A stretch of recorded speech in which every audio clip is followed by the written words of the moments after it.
Então, na aula passada a gente falou de visualizações e agora a gente vai falar de dashboards abertos e poderosos. Então, a gente vai cobrir nessa aula o que são dashboards para começar. A gente vai falar de alguns dos usos internos e usos públicos de dashboards. Daí a gente vai fazer um estudo de caso de um dashboard bem sucedido e um nem tanto, feitos com dados públicos. E no final a gente vai falar quais são algumas das ferramentas que dá para usar para fazer dashboards e como que a gente conecta esses dashboards dentro de um ETL. Então, para começar, o que são dashboards e para que a gente utiliza eles? Dashboards, eu gosto dessa definição, são interfaces gráficas que exibem indicadores essenciais sobre algum assunto. Então, eles estão dentro daquele diagrama da parte de visualização dos dados. Eles ajudam a comunicar indicadores sobre algum assunto. Quando as pessoas pensam em dashboard, ou se você colocar no Google Imagem dashboards, você vai ver mais ou menos essa estética,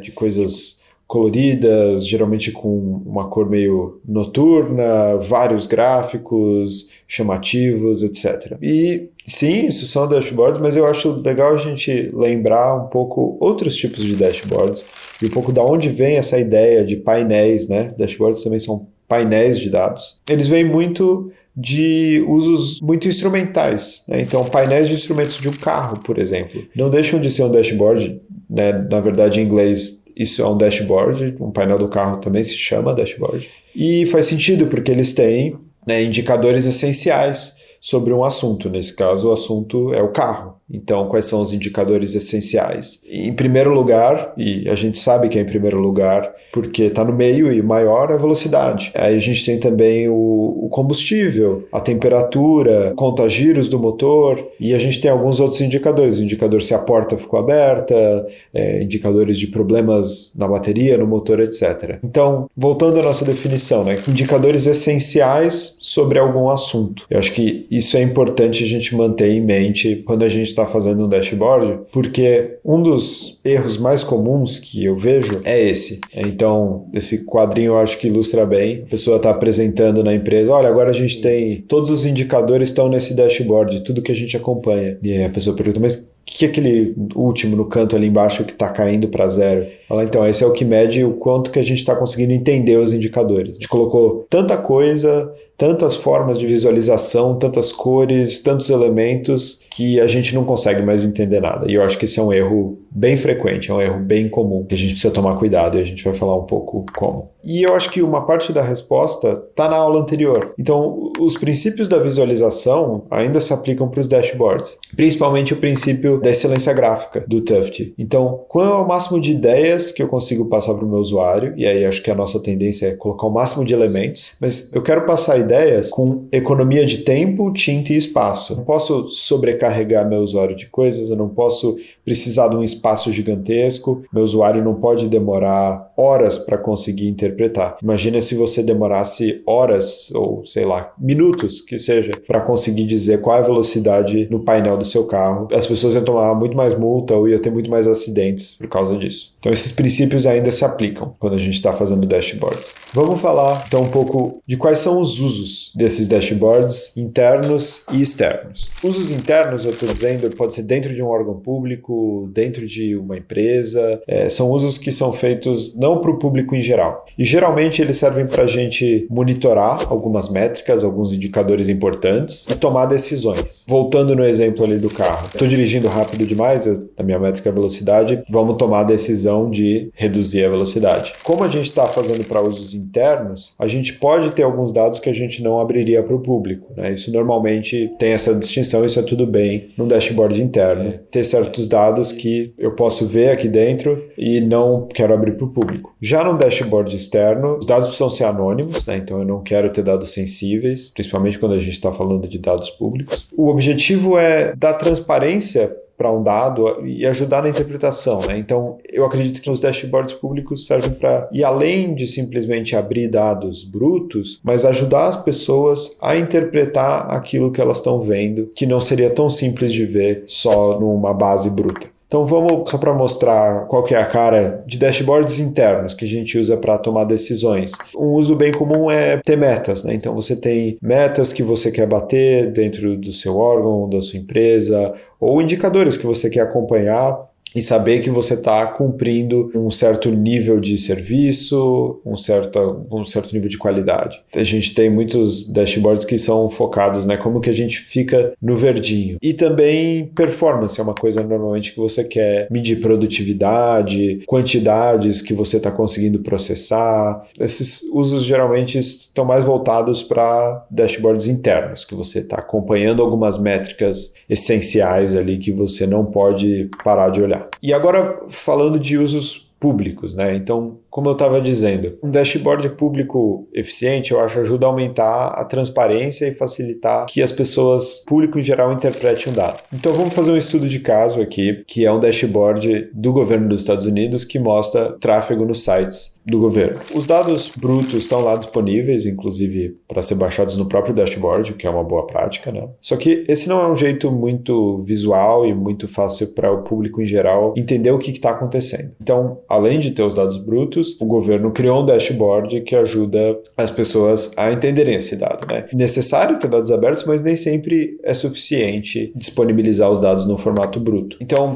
para a gente ver um pouco como que funciona esse dashboard, né, e por que eu acho que ele é um dashboard eficiente. Quando você abre, essa é a cara que você vê, e ele tem uma hierarquia muito clara de informações, um uso muito consciente de elementos gráficos, e eu acho ele, de modo geral, muito bem executado. A primeira coisa que você vê, no número destacado bem grande, é a quantidade de pessoas que estão, naquele momento, em sites do governo. Então, se a gente está falando de tráfego, esse é o primeiro número que a gente se importa ali, ou eles estão supondo isso, que é quantas pessoas estão acessando os sites do governo. E isso está claro que é principal, porque é muito maior do que qualquer outro elemento na página. A partir daí, eles começam a quebrar essa mesma informação em segmentos diferentes, né? Subsegmentos. Então, aqui a gente tem o número de visitas, que está relacionado, né, ao número de usuários, ao longo do tempo. Então, a gente está com uma métrica semelhante, mas a gente consegue ver uma tendência ao longo do tempo. Ah, olha, as pessoas visitam mais ali no meio da manhã, perto do almoço. Logo na direita, a gente vê isso quebrado por páginas, né? Então, desses acessos, quais são as páginas mais visitadas? Isso também pode trazer uma informação, algum insight interessante, né? Ideias interessantes para a gente. E ali em cima, você pode trocar o total dos sites do governo, quebrar em outros segmentos. Então, aqui no exemplo, é o Departamento do Trabalho, né? O Department of Labor. Quando você filtra,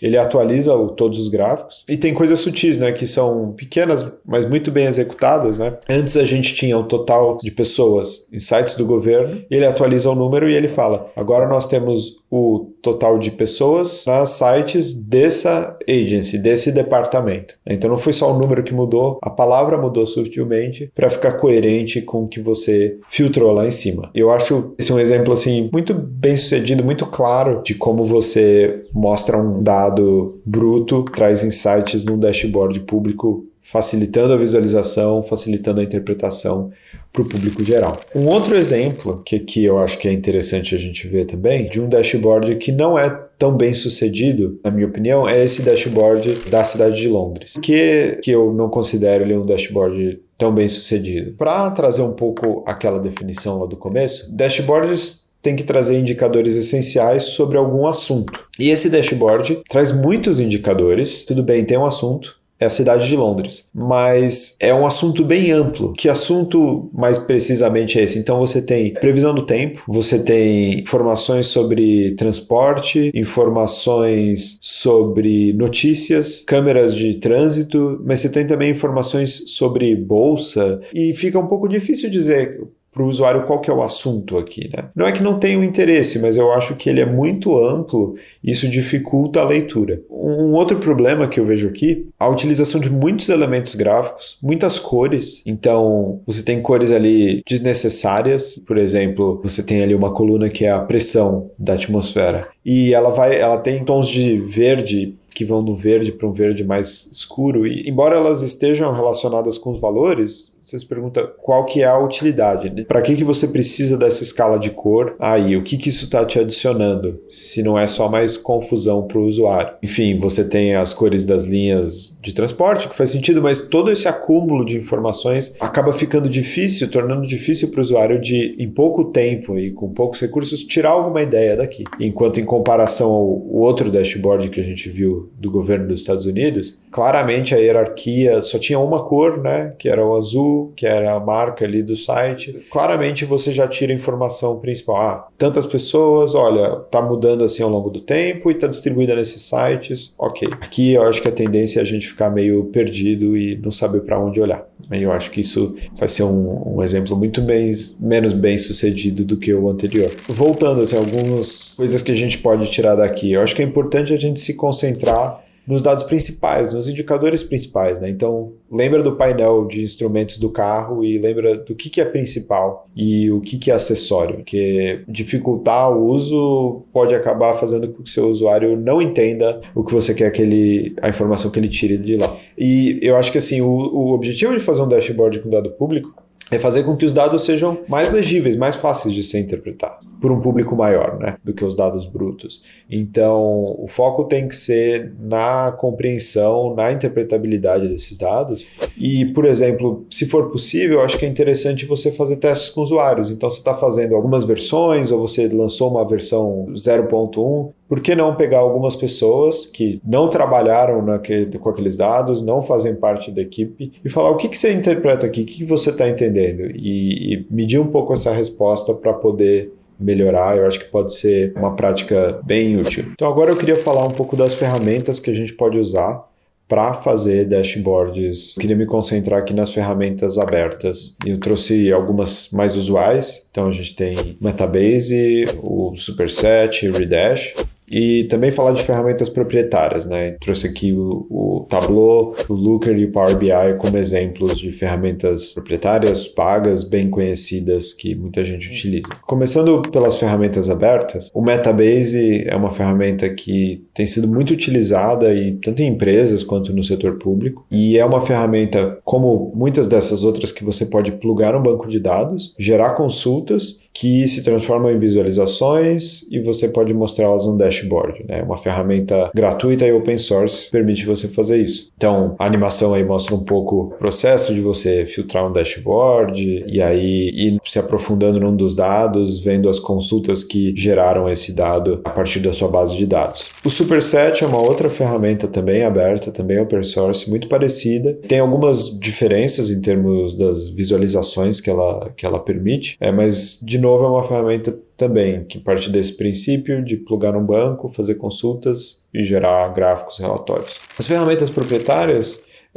também são muito parecidas e inclusive depois de um tempo a gente olhando para várias dessas, vão ver que começa a ficar tudo muito parecido, porque esteticamente elas são parecidas e eu acho que a diferença não está tanto aí, né? Não é tanto no quais são os gráficos que elas permitem fazer ou quais os recursos desse tipo, mas é um pouco mais profundo o que está por trás, o que significa adotar uma ferramenta aberta ou adotar uma ferramenta proprietária para fazer dashboards.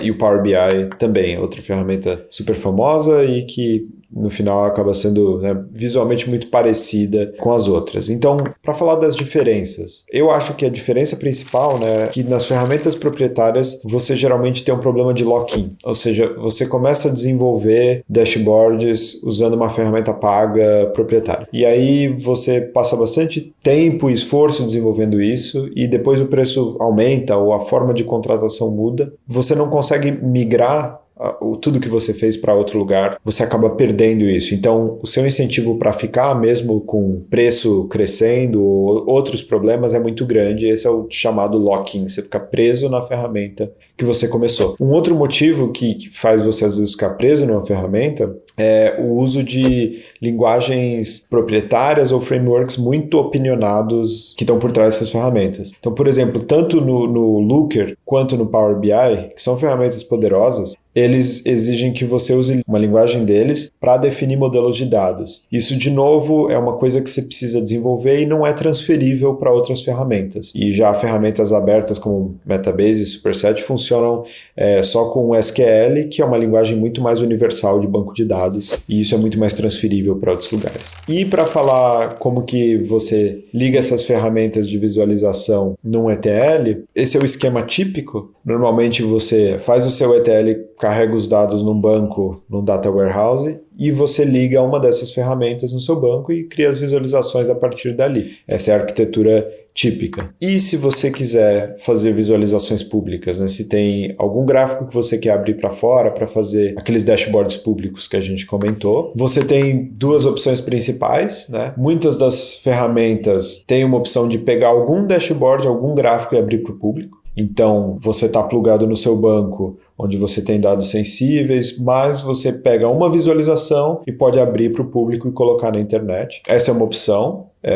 bem prática. E tem uma outra opção, que é um pouco mais robusta, que é você duplicar um pouco a sua infraestrutura e ter um banco interno onde você faz visualizações internas e ter um outro banco onde você só tem dados anonimizados, só dados que você pode abrir e pluga uma ferramenta de visualização, pode ser a mesma, mas uma cópia dela nesse outro banco só para o público. Esse é um jeito mais robusto, que fica mais isolado os dois contextos e você geralmente tem mais garantia de privacidade dos dados. Então, só para recapitular a aula, a gente começou falando o que são dashboards, daí falou de usos internos e externos, fez um estudo de caso de um dashboard mais bem sucedido e um menos, falou de ferramentas, destacando a diferença entre ferramentas abertas e ferramentas proprietárias, e falou como que isso se encaixa num ETL. Era isso que eu tinha para essa aula. Obrigado.